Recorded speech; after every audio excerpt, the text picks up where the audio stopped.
Hey guys, welcome back to today's video. Today is Friday, May 13th, 2022, Friday the 13th. Today we're going to be talking about the Florida congressional map, and I know we've been spending a lot of time talking about congressional maps, but this state in particular contains the third most congressional districts out of any state in the entire nation, and decisions surrounding it are very consequential. They could truly determine the balance of power as we know it solely through what happens in the state of Florida.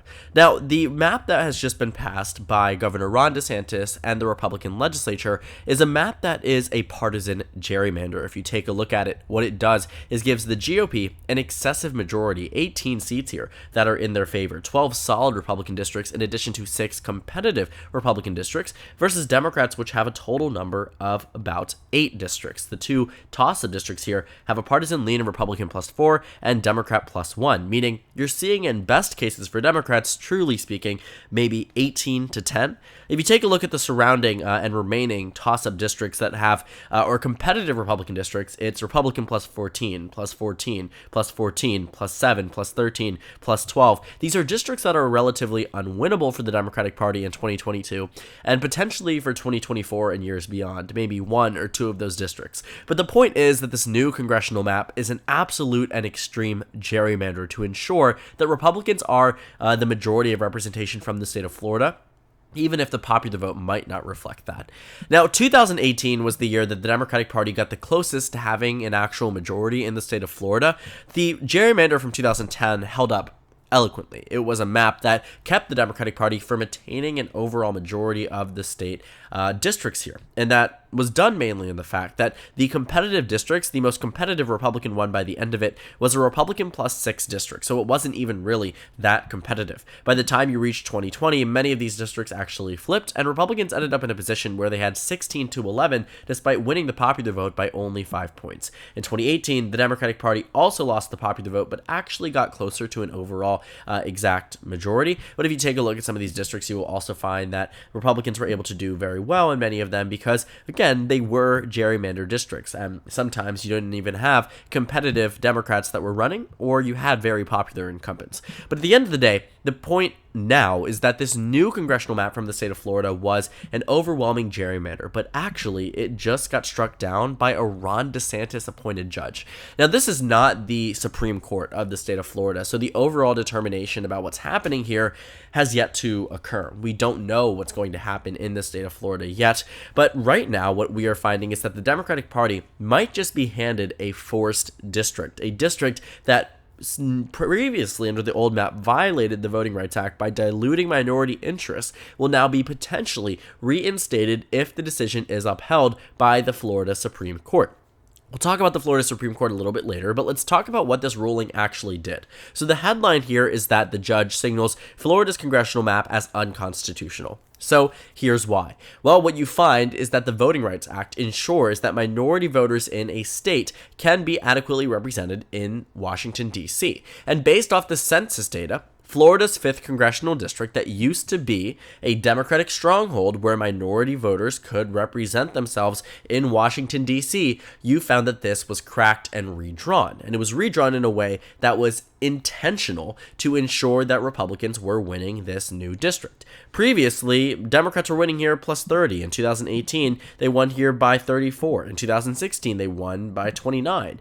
If you take a look at previous maps, you found that there were other ways to ensure that the 5th district had minority representation. You also found that this map was eventually thrown out, and the Republicans had to come up with a new map. It reduced the Democratic Party's representation by 1, and by this new map, what it is doing is reducing it by a total number of 3. So Democrats are now in a tricky position where if this map is upheld by the Florida Supreme Court, it pretty much determines that other states can throw out Voting Rights Act districts that are made to ensure minority representation, but also there is the possibility that some courts just simply won't make that decision because at the end of the day, this is a map that could also ultimately go to the Supreme Court should we get that far.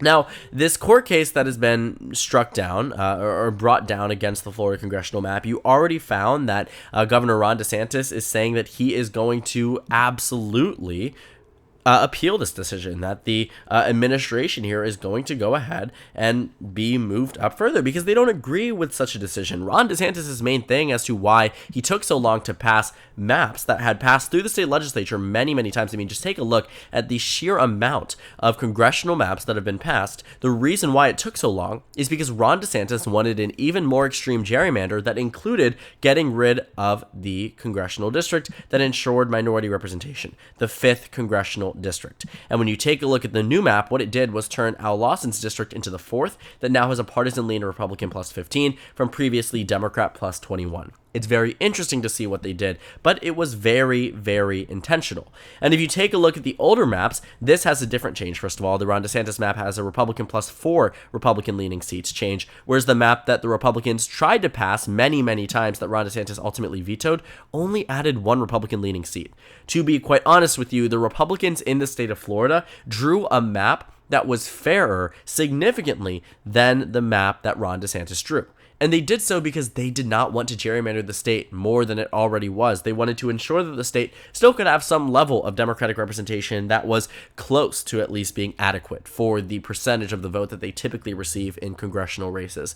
But that ultimately was not the case, and Florida is now handing the Republican Party more than 67% of the congressional districts in 2022 based off of expert ratings, based off of our national environment, based off of race ratings, partisan indexes that are showing us that these districts are now much more conservative. Essentially, Republicans landed themselves a congressional map that is very, very beneficial for themselves. They are in a position where this congressional map could hand them a victory for the next 10 years, regardless if they win the popular vote or not. I have no doubt they will be able to win the popular vote in 2022, but what about 2024? What about 2026? Under the new map that Ron DeSantis has just put forth that is now being challenged, well, the thing is, it won't matter. Because the best case for the Democratic Party might just be with this one district here, Florida's 15th, which has a partisan lean of Republican plus 7, which means it's difficult. You're talking about a double-digit Trump district. But potentially you could get that. And you could get the 2 swing races. And where does that bring you? It brings you to 17 Republican districts, and you find 11 Democratic districts. And that is a best case. Even in 2018, when the Democratic Party couldn't win the overall majority of the votes, they got close to the majority of the seats. And that's really where it's fair. I mean, this 52 to 47 composition couldn't be more fairly drawn with a 14 to 13 composition. But when you go to 2020 and you find the same popular vote margin, you see where the gerrymander is truly in effect. But at the end of the day, this new map limits the Democratic Party's abilities. Because even if the Democrats were to get within 5 points like they did in 2020 and 2018, this map would give the Republican Party 20 seats. And the Democrats would get 8. 8 versus 20. Such a small amount. The GOP would ultimately be able to win all of these districts because they did it back in 2020 when some of the districts were less favorable. So now that they're solidified up, it becomes a much more conservative-leaning map. So what did this judge actually do? We know that they struck it down, but what does that actually mean? Well, for right now, it looks as if people are expecting this map to maintain itself, to be upheld. And we'll talk about why that might be a little bit later down the line. But for right now, the judge has actually implemented a new congressional map that was proposed by those who were against this old congressional map. It's nothing changing dramatically. In fact, many of the districts look the exact same as to how they were drawn under Ron DeSantis' older map. But what it does now is essentially draws in an additional district here that the Democratic Party, this is not the new map. This is not the new map. Just take a look at this district. This is the only thing I'm going to show you from the map because it is very similar to the map that they are, or the district that they are showing us under the proposed map. It kept Ron DeSantis' map the same, except turned the 5th congressional district back into a majority-minority district with a partisan lean of Democrat plus 15, meaning that the Democrats do gain 1 seat, meaning that in 2022, they could get about maybe 9 seats versus 21 for the GOP. 19 for the GOP. Not as bad as it was under the old Ron DeSantis map, but we still have to see if this is upheld by the Florida Supreme Court. And the thing about the Florida Supreme Court is that the Democratic Party has not won a governor election in the state of Florida since 1994. We take a look back at 1994 and take a look at the election where Democrats won the governor's race there. You're looking at a margin where the Democrats won by 1.5. You fast forward to 1998, Bush wins it by 11 points. You fast forward to 2002, Bush wins it by 13 points. You fast forward to 2006, Charlie Crist wins it by 7 points. Yes, this is the same Charlie Crist running for governor in Florida in 2022. He's running as a Democrat this time. This map actually is quite baffling. Just take a look and take it all in for a moment. Solid red Connecticut, solid blue Oklahoma, solid red Vermont, solid blue Wyoming. I mean, it's quite fascinating to say the least. Solid red California, right? Solid blue Tennessee. Take a look at it. You're not going to see anything like it in the near future. It's very, very interesting. 2010 is where it really reverts back to its overall founding and its overall matching to the presidential election results. But guess what happens in 2010? Rick Scott wins by 1. You fast forward to 2014. Rick Scott wins by 1. Fast forward to 2018. Ron DeSantis wins by less than 1. But it doesn't matter about the margins. What matters is who was in control. And since from 1998, the Republican Party has been in control, which means the Supreme Court is all Republican appointed justices. Maybe Charlie Crist now regrets appointing all 3 of these conservative-leaning justices. It's interesting to see because he was now a Democrat. He ran for Senate in 2010 as an independent. He became a Democrat for the House race and now is running as a Democrat across the state. The point is that he appointed 3 Republicans. Ron DeSantis did the same. Rick Scott did the same. You are looking at the Republican Party dominate the Florida Supreme Court. Which means should this case get there, there's no guarantee at all that they uphold the lower court's decision. But since it is just one congressional district, and Ron DeSantis' map is not being challenged, at least by this judge, on the issue of partisanship, on the issue of Democrats versus Republicans, but rather solely looking at it from the lens of the majority-minority district, there probably won't be a challenge that even could make it to the state Supreme Court. And that's where it's sort of beneficial for the GOP in the state of Florida that only one district will be at stake, which makes it slightly higher of a chance that the Florida Supreme Court upholds that lower decision, because it truly is inconsequential on the grand scheme of things with 435 districts nationwide. But we have been surprised before. You know, a court in New York controlled entirely by Democrats, 7 Democrat appointee justices find that the partisan map that the Democrats drew in New York needed to be thrown out.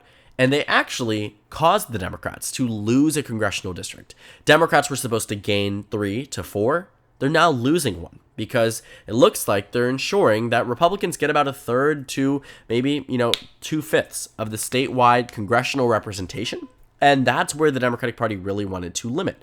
The Democratic Party passed a map that gave the Democrats 22 seats and the Republicans 4 seats. And that's a map that the Democrats probably could have gone more aggressive with, but that the state Supreme Court said was an unfair partisan gerrymander.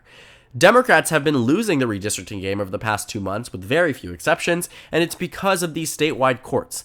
And nobody, and I mean nobody, expected the New York Court of Appeals, what would be their Supreme Court if they had one, to throw out the map, considering that you had Hochul nominees, Cuomo nominees, practically every nominee here, either Cuomo or Hochul, that resulted in a decision that was against the Democratic Party. 6 nominees were from Cuomo, 1 nominee was from Hochul.